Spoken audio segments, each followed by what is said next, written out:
ఎవడు ఓర్పు పడతాడో, ఎవడు ప్రతిదానికి కాలు దువ్వడో, ఎవడు ప్రతివాడికి జవాబు చెప్పడో, ఎవడు ప్రతిదానికి స్పందించడో, ఎవడు ఓర్పుతో నిలబడగలడో వాడు విశేషభూషణమును ధరించినవాడు.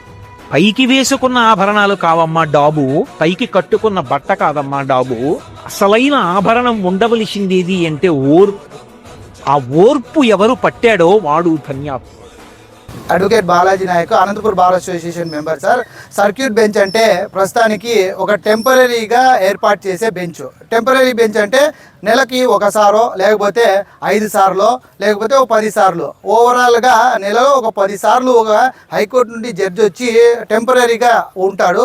కానీ మనం పర్మనెంట్ బెంచ్ కోసం ఎందుకు పోరాడుతున్నాము అంటే, పర్మనెంట్గా ఉంటే రిట్ పిటిషన్స్ కానీ, పిల్లు కానీ, హైబియస్ కార్పస్ కానీ ఇలాంటివి ఆర్టికల్ 226 కింద వచ్చే ప్రతిదీ కూడా హైకోర్టులో వేయకోకుండా ఇక్కడే మన దగ్గరే బెంచ్ ఉంటుంది కాబట్టి ప్రధాన న్యాయమూర్తి గారు కూడా ఇక్కడ నుండే విజిట్ చేస్తారు. ఇక్కడ నుండే డివిజన్ బెంచ్ కూడా ఇక్కడే అవైలబుల్లో ఉంటుంది. సర్క్యూట్ బెంచ్ అంటే ఊరికే తాత్కాలికంగా సూపర్ స్పెషాలిటీ హాస్పిటల్లో పేషెంట్ పోతే సూపర్ స్పెషాలిటీ హాస్పిటల్ అంతా ఇక్కడ రాదు కదా, కాబట్టి సూపర్ స్పెషాలిటీ హాస్పిటల్ పెట్టాలంటున్నాం కానీ శిబిరం పెట్టొద్దు అంటున్నాం. సర్క్యూట్ బెంచ్ అంటే శిబిరం ఉన్నట్లా, అంటే శిబిరం అంటే జడ్జి గారు ఉన్నప్పుడు మాత్రమే మన విన్నపాలు చెప్పాలా. ఆయన ఉన్నారు కదండి. సర్క్యూట్ బెంచ్ అంటే ఇంత డిఫరెన్స్. కాబట్టి దీన్ని సర్క్యూట్ బెంచ్ కాకోకుండా పర్మనెంట్ బెంచ్ పెట్టాలా, అది కూడా రాయలసీమ జిల్లాలోనే